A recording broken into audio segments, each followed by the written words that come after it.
শিৱৰাত্ৰিলৈ মাজত মাথো কেইটামান দিন দেৱাদিদেৱক পূজা অৰ্চনা কৰিবলৈ সাজু ভক্তগণ। শিৱৰাত্ৰিক লৈ মহা আয়োজন শিৱসাগৰৰ শিৱদৌলত।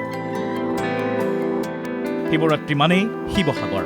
সকলোৰে এটা আশা থাকে শিৱৰাত্ৰিত শিৱসাগৰৰ শিৱদৌললৈ যোৱাটো। প্ৰত্যেক বছৰে শিৱৰাত্ৰিত শিৱদৌলত সমাগম ঘটে লক্ষ লক্ষ ভক্তৰ। এইবাৰ শিৱৰাত্ৰিৰ লগ্ন আৰম্ভ হ'ব ২৬ ফেব্ৰুৱাৰীৰ নিশা ৯:১৩ পৰা। পূজাৰ লগ্ন অন্ত পৰিব ২৭ ফেব্ৰুৱাৰীৰ পুৱা ৯:৩০ বজাত। ৰাজ্যৰ ভিন্ন প্ৰান্তৰ লগতে শিৱসাগৰৰ শিৱদৌলত শিৱৰাত্ৰিৰ মহা আয়োজন চলিছে। লক্ষ লক্ষ ভক্তক আদৰিবলৈ সাজু হৈছে শিৱদৌল সমিতি। ৪দিনীয়া কাৰ্যসূচীৰ আয়োজন কৰা হৈছে মহাশিৱৰাত্ৰি আৰু মেলাৰ।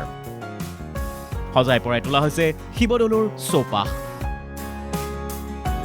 শিৱৰাত্ৰিৰ প্ৰস্তুতি সন্দৰ্ভত ক'লে আয়োজক সমিতিয়ে এইদৰে। ঐতিহাসিক শিৱদৌল একচুৱেলি ক'বলৈ গ'লে এটা শক্তিপীঠ হয়। ইয়াত আমাৰ শিৱলিংগনে ইয়াত কুণ্ড আছে।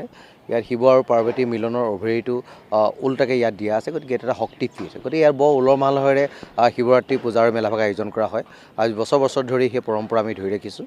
এইবাৰ দৌল উন্নয়ন পৰিষদে সেই পৰম্পৰাৰ পৰা বিচ্যুতি নাহি আমি ঐতিহ্যমণ্ডিত শিৱদৌলত আমি মেলা আৰু পূজা আয়োজন কৰিছোঁ। অহা ২৫ ফেব্ৰুৱাৰী তাৰিখৰ পৰা ২৮ ফেব্ৰুৱাৰী তাৰিখলৈকে বৰ্ণাঢ্য কাৰ্যসূচীৰে পূজা আৰু মেলাভাগ আয়োজন হ'ব।